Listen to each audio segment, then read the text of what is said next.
Prix Nobel de littérature, Svetlana Alexievitch est devenue l'emblème de la contestation au dictateur biélorusse, Loukachenko.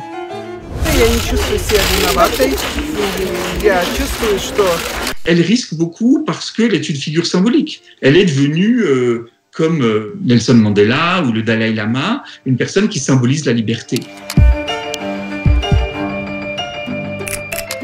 Depuis 30 ans, sa quête de vérité sur la guerre, Tchernobyl, le totalitarisme, a fait de chacun de ses livres un événement et un scandale. Notre peuple ne doit pas permettre qu'on le trompe si facilement. Je voudrais libérer le peuple de cette illusion. Elle a tracé une voie qui n'était pas une voie d'opposition frontale et politique au régime soviétique et puis à Loukachenko, mais qui était une voie de révélation d'une vérité humaine qui était dissimulée à l'époque soviétique. Par exemple, cette femme qui se cache des nazis avec ses 2 bébés, est obligée de noyer ses enfants. C'est-à-dire des tragédies humaines terribles qui ne sont pas héroïques, qui comportent leur part d'ombre, mais qui sont la réalité de ce qu'a traversé l'homo soviéticus, l'homme soviétique au cours du XXe siècle. En contestant la réélection de Loukachenko, au pouvoir depuis 1994, Svetlana risque prison, torture, procès, comme des milliers d'opposants. Depuis des décennies, elle est censurée, traînée en justice, surveillée, forcée à l'exil. J'ai été menacée. J'ai reçu des coups de téléphone. Bref, cela, j'ai réussi à y survivre. En 1985, son premier livre est dénoncé comme antipatriotique, naturaliste, dégradant. Mais soutenu par Gorbatchev, c'est un best-seller. Puis elle va chercher la parole taboue des combattants russes de la guerre d'Afghanistan. On lui a intenté un procès parce qu'elle décrit les exactions des soldats soviétiques en Afghanistan. Parler de garçons héroïques, eh bien, je dois dire qu'en fait, il s'agissait de garçons trompés. Et c'était de la chair à canon utilisée par le système totalitaire. Après Tchernobyl, elle part écouter les irradiés de la zone. Depuis l'accident de Tchernobyl, tous mes enfants sont malades.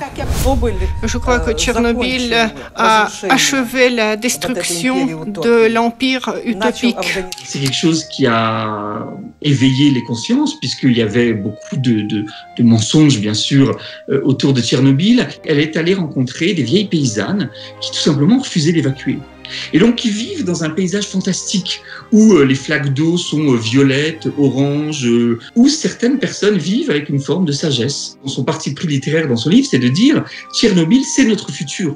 L'instrument de notre progrès devient celui de notre malheur. » Ma fille avait 6 ans. Je l'aborde et elle me murmure à l'oreille « Papa, je veux vivre. Je suis encore petite. » Et moi qui pensais qu'elle ne comprenait pas.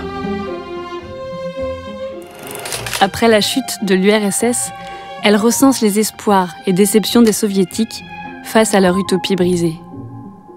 Cette quête de vérité à tout prix, Svetlana la tient de son enfance. À la fin des fêtes de famille, quand les langues des anciens se délient, elle et les autres enfants sont sommés de partir. Parce qu'ils allaient commencer à raconter leurs souvenirs de guerre. Et elle se cachait sous la table.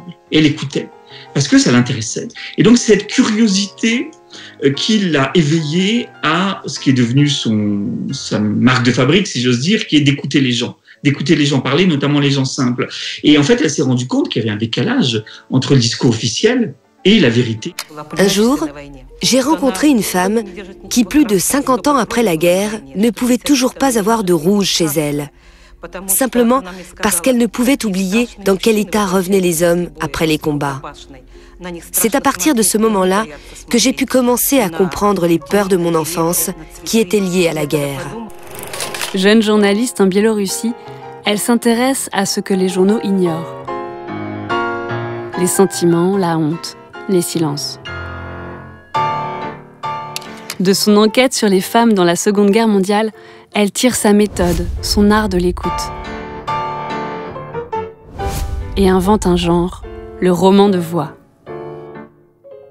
Elle dit que la culture russe, c'est une culture du verbe, c'est une culture de la parole, et elle a voulu recueillir ces paroles. Elle se sert de ces centaines d'heures d'interviews pour ensuite coudre un tissu, un patchwork dont elle fait une œuvre, le cœur de la vie soviétique. Ce genre nouveau, à la fois journalistique, historique et littéraire, est célébré en 2015 par le prix Nobel, qui salue la nécessité de son histoire des émotions, de l'âme. Son aura politique dans le monde en est décuplée. Alors c'est drôle parce qu'en 2014, elle m'avait dit un peu en aparté, je ne suis pas une figure de l'opposition, je ne suis pas le Dalai Lama. Et pourtant aujourd'hui, l'histoire, parce qu'elle porte en elle une vérité qui est plus que politique, qui est artistique et littéraire, l'histoire a fait d'elle une grande figure.